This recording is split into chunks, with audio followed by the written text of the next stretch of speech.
puasa itu punya rahasia, yang rahasianya nggak ada pada sholat, nggak ada pada sedekah, nggak ada pada zikir, nggak ada di baca Quran. Kenapa? Karena Allah mengatakan dalam hadis qudsi, as-saumu li wa ana ajzi bih, hadis sahih Bukhari Muslim. Puasa itu milikku. Nah, ini hampir setara kata beliau dengan ayat surah Al-Hajj ayat 26, wa tahhir baiti, sucikanlah baitku, rumahku. Jadi Allah menyebut dan memuliakan Ka'bah dan mengatakan itu rumahku. Tapi Allah butuh rumah nggak Pak? Maksud rumah di situ adalah rumah tempat menyembahku. Tapi rumah tempat menyembah Allah itu benda. Bener ya? Benda hidup atau benda mati? Benda mati. Benda mati itu dia menjadi bernilai ketika ada orang yang sholat di dalamnya. Tubuh ini dia punya riyadhah, punya amalan yang nggak bisa dilihat orang. Kalau saya sholat kelihatan nggak sama orang, baca Quran kedengeran sama orang, jalan ke masjid kelihatan sama orang. Kalau kita puasa nggak ngasih tahu orang bakal tahu nggak? Istri kita nggak bakal tahu, pasangan kita nggak akan tahu, tetangga kita nggak tahu, bahkan mungkin ya apapun makhluk di sekitar kita nggak akan tahu kita ini lagi puasa atau bukan, sampai kita bilang maaf aku lagi puasa gitu. Tapi Nabi mengajarkan jangan ngaku puasa dalam bab sembarangan. Ngaku puasa itu kalau diajak berantem sama orang, insa bahu ahadun aw syatamahu falyakul inni shaim. Kalau ngaku puasa itu saat orang ngajak berantem, diajak berantem sama orang, berarti puasa itu yang dimaksud Rasulullah bukan sekedar puasa lapar dan haus, ada puasa emosi. Baik. Maka beliau mengatakan innama fuddila shaum lima'dayain. Puasa itu Allah tinggikan, Allah utamakan karena dua hal.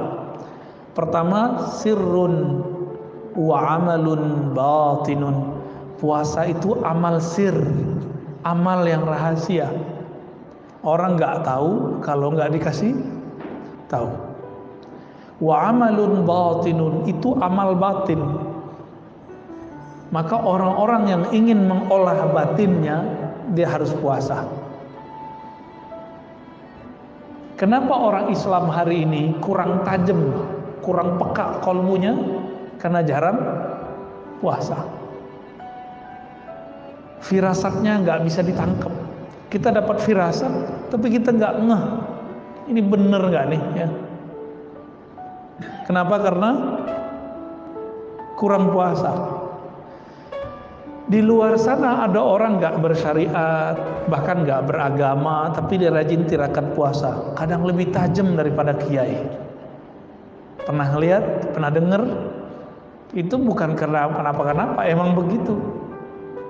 Dan itu pernah ditanyakan kepada Sayyidina Nabi Rasulullah SAW. Kenapa ada ahli kitab kok tajam firasatnya? Nabi mengatakan as-saum, karena puasa. Jadi puasa ini amal dahsyat, ya, bisa menutupi kesalahan. Makanya Nabi Adam dulu sujud 40 hari 40 malam, nggak makan nggak minum. Ada yang kuat begitu nggak Pak? Tapi wajar, Nabi Adam tubuhnya tubuh surgawi, nggak makan nggak minum juga nggak masalah 40 hari. Kita 4 jam udah langsung bingung ya. Ini nggak tahu nih nasi apa nih hari ini nih. Kebuli lagi? Bukan ya, membuli kali Pak. Syukran. La yarahul khalqu wa la yadkhuluhu riya. Tidak ada makhluk yang melihatnya, sehingga riya tidak mempunyai tempat pada puasa. Kalau sholat masih bisa riya nggak? Masih Pak. Coba aja cek sendiri. Kalau rukunya, sujudnya lebih lama di masjid, di rumah ngebut, itu ciri-ciri riya. Ciri-ciri riya. harus dibenahin tuh. Tapi kalau sujudnya di rumah, sujudnya di sini sama panjangnya, insya Allah ini udah mulai stabil. Riaknya bisa dihalau. Riak ini kan perasaan dilihat orang. Perasaan dilihat orang beramal namanya riak. Kalau sombong, perasaan dilihat orang punya ilmu, punya harta. Nah, sombong orang punya harta itu nggak lebih parah. Yang parah itu orang kalau merasa punya ilmu. Ini gawat, Pak. Kalau punya harta, sholat hilang rasanya. Tapi kalau orang punya ilmu, dia sujud pun kolbunya belum sujud. Kenapa? Karena dia merasa dirinya berilmu. Dia takbir, dirinya belum takbir, lidahnya udah takbir. Allah yang maha besar. Tapi dalam dirinya dia masih mengatakan, ilmuku lebih besar, lebih banyak daripada imam. Nah, itu hati-hati tuh. Jadi beda riya sama sombong apa? Ini kita ulang-ulang, Pak. Dulu awal ngaji di sini saya pernah jelasin itu. Sombong ru'yatun nafs, ru'yatul ilm. Sombong itu saya melihat diri, merasa diri saya berilmu, merasa diri saya wali, merasa diri saya ini orang soleh, merasa diri saya ini lebih dekat kepada sunnah Nabi daripada yang lain, lebih aswaja dari yang lain. Ini hati-hati nih, sombong itu. Kalau riya, merasa diri beramal. Karena merasa beramal ingin dipandang orang, maka yang paling sering kena riya ini pengurus masjid, Pak. Hati-hati Pak pengurus ya. Yang lebih parah lagi pendiri masjid. Pendiri masjid ini gampang sekali setan mau menggugurkannya. Jadi setan tuh intai terus. Karena Allah itu ganti. Orang yang bangun masjid Allah bangunkan nanti surga. Allah bangunkan surga. Maka setan tuh nunggu supaya surga-surga yang sudah kita bangun itu, istana-istana yang sudah kita dapatkan itu kita merobohkan kembali. Gimana caranya? Dia nunggu kita konflik. Bapak yang dulu bangun masjid ditunggu konflik dengan pengurus baru. Nanti kalau udah konflik, setan ngomong, kamu bilang dong, ini masjid kalau bukan karena kamu nggak jadi. Tunggu aja Pak, nanti setiap masjid orang akan ngomong begini. Benar nggak? Dan saya udah ketemu sering. Orang-orang yang cuma jasanya beberapa di masjid ngomong, kalau bukan karena saya masjid ini nggak jadi. Dia sudah punya istana di surga, langsung roboh. Roboh semua itu. Nauzubillah min dzalik. Maka pengurus masjid, pendiri masjid, tolong jangan ungkit-ungkit yang begini. Ya. Puasa dulu deh, ya latihan puasa. Yang kedua, annahu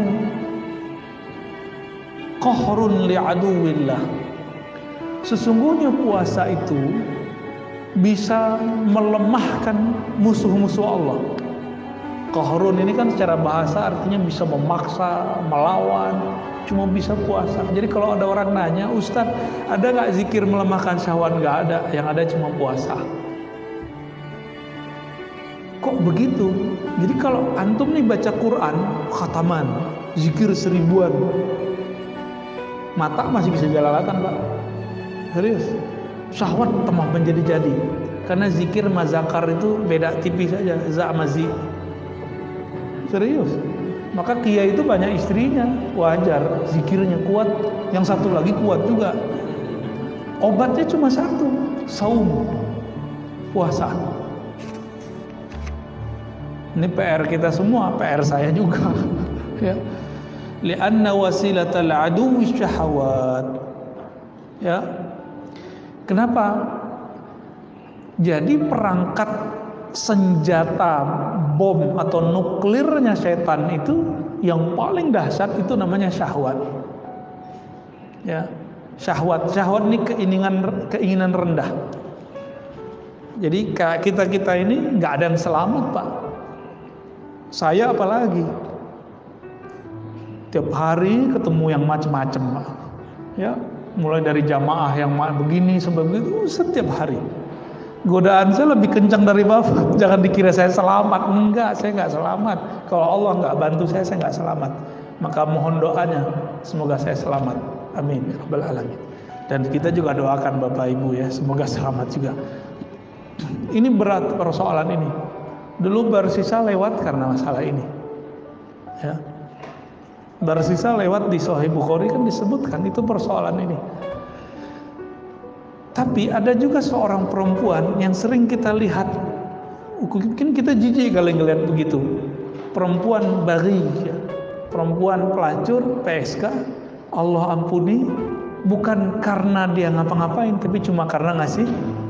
Nah begitu. Jadi agama itu gampang-gampang susah. Dosa besar. Tapi kalau mau diampuni, gampang sekali jalannya.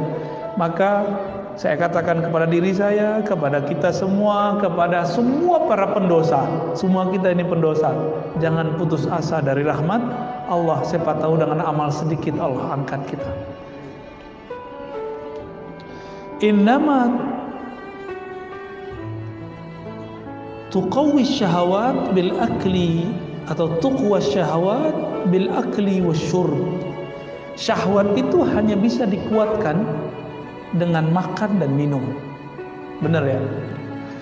Madamat ardu syahawat mukhassabah fasyayatinu yataraddaduna ila dhalikal mar'a.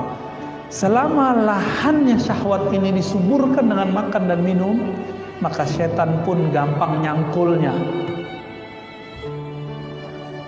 Gampang setan nyangkulnya. Wa yaturku syahwat wa yutraku syahwat tudiku alaihimul masalik. Jadi dengan meninggalkan syahwat, mengurangi makan dan minum, ini bisa melemahkan darah. Jadi ternyata syaitan itu mengalir di darah, benar ya? Jadi orang kesurupan sama orang kesyahwatan itu lebih gawat orang syahwat. Kesurupan tinggal dibacain dikit sadar, Pak. Nggak usah dibacain, kasih aja tuh bawang putih, kasih ke hidungnya, sadar itu Pak. Tapi kalau dulu kita dapat pakai bawang putih yang baunya keras, sembuh. Tapi kalau orang syahwat dikasih bawang putih, tambah kuat Pak syahwatnya. Malah itu penguat ya.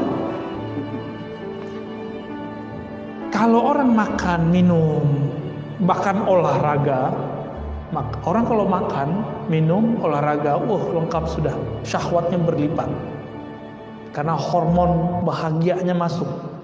Kalau makan minum doang paling penyakit. Tapi kalau makan minum olahraga, waduh masya Allah. Apa yang terjadi? Darahnya kuat, uratnya kuat, ototnya kuat.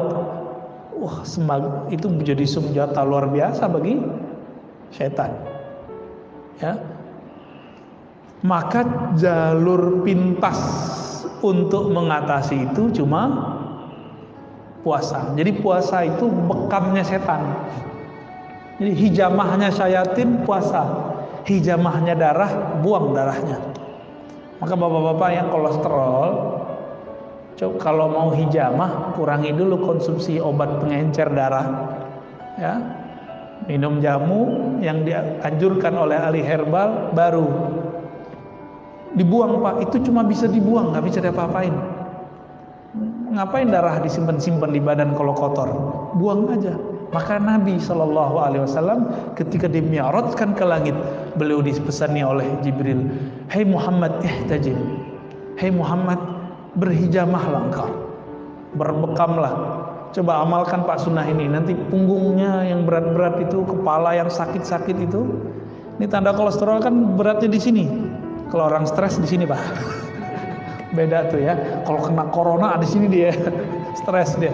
Tapi kalau di belakang, apalagi yang suka santen-santen tuh ya, soto Betawi itu santen kan, rendang Padang tuh, gaji-gajihan. Kalau gaji mah kita seneng Pak. Kalau gaji yang itu tuh, itu cuma bisa dibuang, buang aja. Orang Barat kan nggak punya pengobatan ala ya, dicabut-cabut gitu darahnya, nggak ada. Pijit kan nggak ada, akupuntur nggak ada. Mereka mainnya ngobatin darah. Kalau kita jalur pintas, buang darahnya, sama as-saumu hijamatus syayatin. Ini boleh kita sebut sebagai sebuah istilah. Puasa itu hijamah, mengeluarkan syaitan, melemahkan syaitan. Ya, mau nggak ngelemahin syaitan? Ya kalau nggak sempat Senin Kemis puasa Daud, minimal puasa 3 hari dalam sebulan.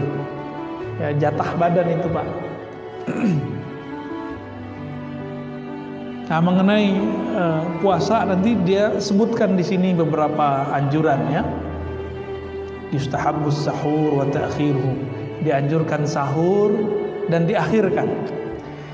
Ini kita banyak orang awam ngomong saya nggak sahur, tapi dia ternyata makan minum. Minum itu sahur Pak. Saya cuma makan kurma, lah itu mah sahur.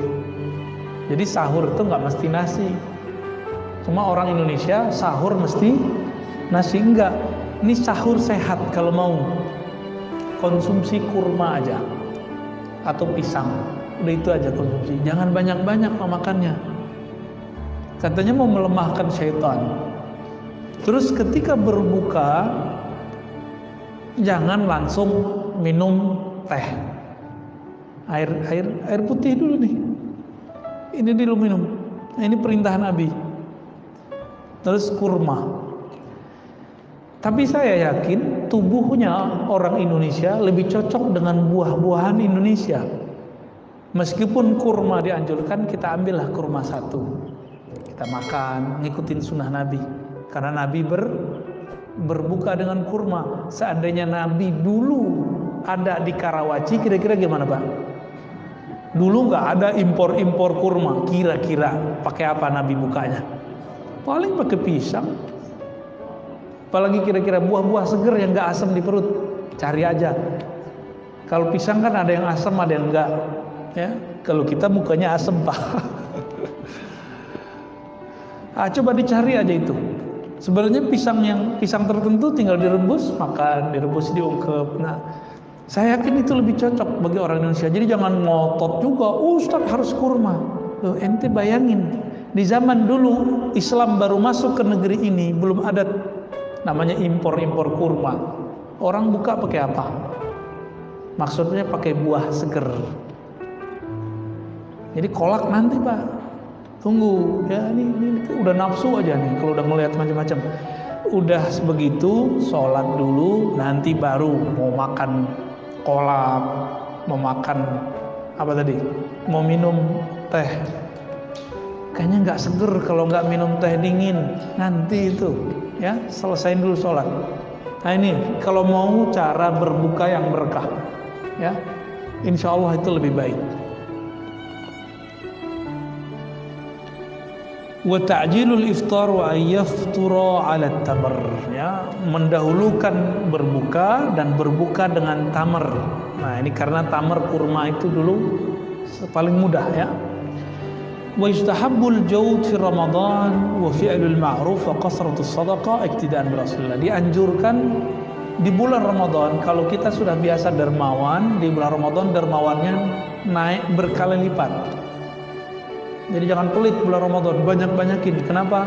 Karena Nabi kalau bulan Ramadan itu duit masuk itu keluarnya secepat masuk. Masuk keluar. Wah, start kita gimana? Lah, masih bilang gimana matematikanya, masih matematika insan, belum matematika ilahiyah. Ya. Wa yustahabbu dirasatul Quran wa al-i'tikaf fi Ramadan. Wal i'tikaf fi Ramadan. Dianjurkan dirasah. Dirasah di sini bisa artinya belajar Quran, bisa diartikan tilawatul Quran. Lalu i'tikaf di akhir ya. Tapi saya menganjurkan amalan yang paling afdal itu bukan banyak khatam Quran. Tapi kita membaca Quran, kalbu kita merasa terkoneksi, terhubung kepada yang menurunkan Al-Quran. Maka tips yang kami ajak kepada teman-teman kami yang mau khatam Quran, sebelum baca Quran zikir dulu, istighfar, ta'awuz, perbaharui syahadat, kalbunya disebut nama Allah. Ya Rahman, Ya Rahim, apa nama Allah yang kita kenal. Kira-kira sudah tenang, baru kita baca Al-Quran. Nanti pas baca Quran ada muncul sedikit saja di dalam hati rasa malal. Apa arti malal? Bosan. Berhenti dulu Pak, taruh lagi Qurannya, zikir lagi. Atau sholat 2 rakaat. Selesai Assalamualaikum, zikir sebentar, tenangkan diri, yakinkan bahwa Allah yang menurunkan Quran itu memandang kita, dan betapa ridho dan senangnya Allah.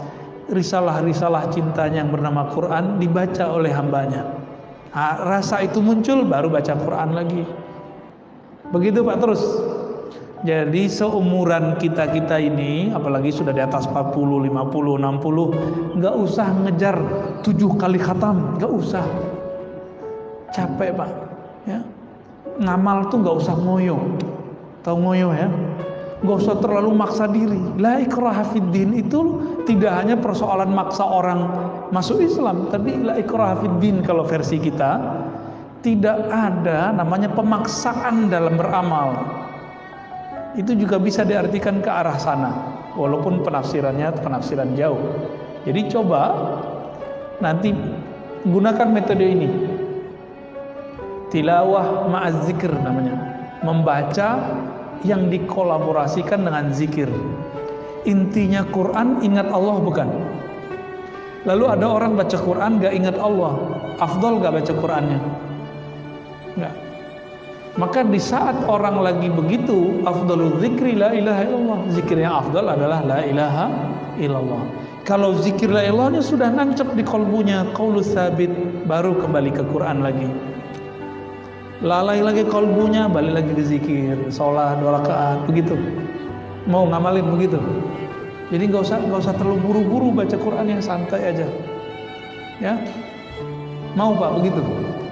Jadi Ustadz saya ikut komunitas ini, komunitas itu. Udah, ini komunitas buat diri sendiri, jadi komunitas diri sendiri. Kapan kita akan bisa mengatur diri kita sendiri Pak? Kenapa khatam Quran aja harus pakai komunitas? Ya, tanda kita lemah. Makanya Sayyidina Ibrahim Al-Khalil alaihissalam, beliau itu disebut Allah umat. Dia sendiri tapi disebut umat. Kita banyak mungkin belum disebut umat karena kita lemah.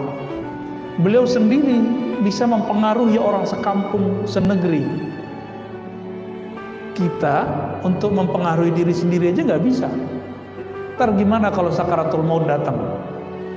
Datang sakarat, apa arti sakarat? Mabuk. Kalau nggak bisa mengendalikan diri, lewat Pak, su'ul khotimah. Maka sebelum itu terjadi, latihanlah, latihan mabuk capek, mabuk bosan, ya.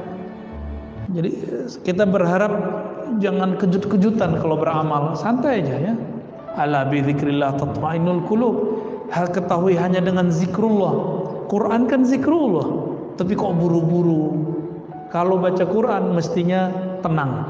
Tapi banyak orang baca Quran kok malah tambah galau, mikirin khataman, ya. Taib. Dan disebutkan di sini Nabi SAW jika di akhir 10 hari terakhir, ya, dakhala al-ashr shadda mi'zarah. Jadi Nabi itu pakai sarung, Pak. Ya, Nabi setiap 10 hari terakhir mengencangkan sarungnya tuh. Nabi pakai sarung kan? Ayo amalin pakai sarung ntar. Boleh nggak pakai gamis? Ya gamis itu bagian dari sarung karena bentuknya sarung. Coba amalkan sunnah sarung hari ini, besok mau gamis, besok pakai celana gitu, ya, digilir aja. Nabi itu fleksibel, orangnya nggak kaku. Yang kaku kan kita Pak, mesti pakai sarung tiap hari, ya kan repot juga. Nah, tapi kalau di Malang, di Jombang, di Madura tuh ya, kiai-kiai nemenin istrinya masuk ke mall pakai sarung Pak. Coba antum pakai sarung langsung. Jadi orang aneh. Mengencangkan sarung itu bisa berarti tidak menggauli istrinya, bisa berarti beliau ini mulai ketat beramalnya. Nah, saya lebih cenderung mengartikan beliau ketat dalam beramal, ya. Maka Nabi itu Ini kan orang nanya, Ustadz, bid'ah nggak sih bangun-bangunin orang subuh? Tergantung caranya. Nabi kan disebutkan wa ayqaza ahlah. Nabi jika sudah mau beramal yang ketat tadi, membangunkan keluarganya. Bahkan Nabi itu ketuk, dulu kan belum ada mic. Masuk ke rumah, ketuk semuanya. Keluarga Nabi kan banyak, istrinya 9 waktu beliau mau wafat. Lalu anaknya, istrinya, sepupunya itu dibangunin semua. Nah, disitulah sunnahnya membangunkan orang qiyamul lail. Jadi kalau ada orang nanya, ada nggak sih dalilnya? Ini dalilnya. Dulu metodenya manual satu-satu, sekarang bisa lewat toa. Ya, bukan tua Pak ya, toa. Pakai sound, pakai mikrofon. Yang penting jangan ugal-ugalan. Ini masjid Baitullah, rumah tempat menyembah Allah. Maka ini hati-hati Pak, nanti anak-anak muda jangan sampai nggak beradab ketika dia membangunkan orang di masjid. Gimana? Nah itu nggak benar itu. Nah, diajarin. Ya, ini kasihan Pak, jangan diganggu ya. Biarin. Annahu kinayatun anil jidd wa tashmir, anil jadd wa tashmir fil amal ya. Ini maknanya adalah mengetatkan amal. Dan bagian nomor 2 terakhir, jadi ada 2 poin lagi. Imam Ghazali yang merupakan sumber kitab ini, Imam Ghazali punya kitab Ihya diikhtisar oleh Ibnul Jauzi, Ibnul Jauzi diikhtisar lagi oleh Ibnu Qudamah Maqdisi. Membagi kelas salat saum itu menjadi 3, dan kita nanti akan sering dengar ustadz berceramah di bulan puasa nanti mengenai pembagian ini. Tapi saya nggak mau teoritis, nanti kita langsung tunjukkan prakteknya ya. Yang pertama saumul awam, saumul umum, puasa orang umum. Puasa umum itu puasa dari makan, minum dan jima, cuma itu.